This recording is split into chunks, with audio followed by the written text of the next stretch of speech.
people have different feelings about the products, right? Right. So Meta, while wildly used, billions of people use some Meta service, everyone hates it, right? So people are kind of like, yeah, they're evil, and clearly whatever you say they did wrong is almost definitely true, right? Even our kids, they use Instagram and criticize it simultaneously, right?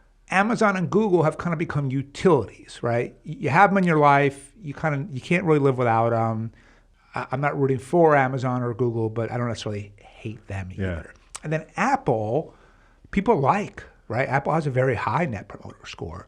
I do think that people's relationships with the product is very different. And what I was kind of wondering about is sort of why? Is it because it's physical hardware and everything else is software? Is it because it's hardware with a design that is really appealing and that creates some level of happiness? There's something different about Apple, which is just as big and voracious of a company as Google and Meta and Amazon, that consumers feel differently about. Why do you think that is? Well, I just think because we've developed these really intimate relationships with our phone, they're these portals into like all these things we love, right? But why wouldn't Instagram be like that too?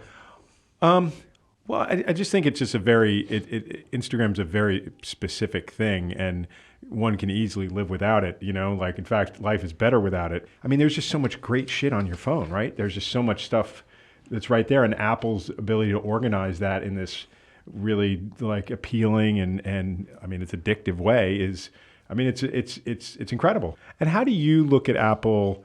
I guess two different ways, right? As a tech investor and also as a political strategist. Yeah, I mean, it's interesting. So there's a few things. So as a tech investor, I mean, obviously they're the biggest company in the world, or top. It varies with them and one or two others, right? And it's worth more than the entire German stock exchange. Right. So think about that. As a political consultant, what's interesting is they are a fucking black box. Like everyone else has lobbyists and PR firms, and they're engaged in campaigns, and like you kind of know people who work there.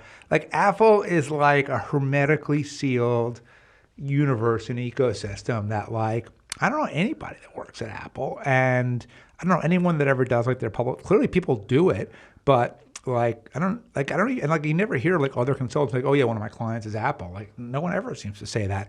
I mean, they're really secretive and what do you make of that? Like, what does it mean?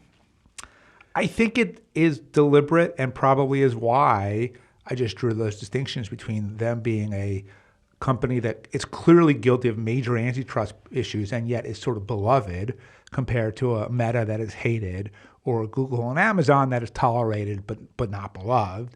I think that they behave very differently, and they are very conscious about that and intentional.